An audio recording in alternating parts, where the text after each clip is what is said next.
I dah ready nak pergi pejabat agama. I dah reda dengan semuanya asalkan you bahagia je, Sam. Kenapa? Cantik kan? Lama tak pakai kurung ni.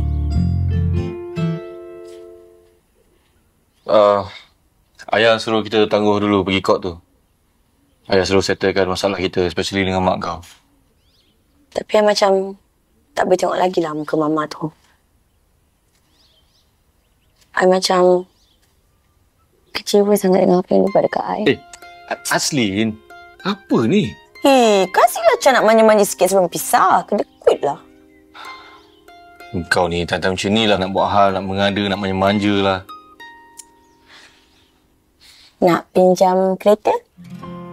Nak pinjam 2,000 ke 3,000? Ataupun bagi kredit card atau kredit card ke? Jangan harap. Anak beli handphone lah. Kalau tak ada handphone, macam mana I nak? Yelah. Tak payah memekak, boleh tak? Kau jangan buat hal, Kau buat hal, aku terus blok kat tu. Ya, I janji I tak buat hal. I akan jadi isteri yang berjimat cermat, yang akan rajin masak, layan macam raja, pergi honeymoon. Tak payah berangan lah. You tak nak ikut I pergi beli handphone ke?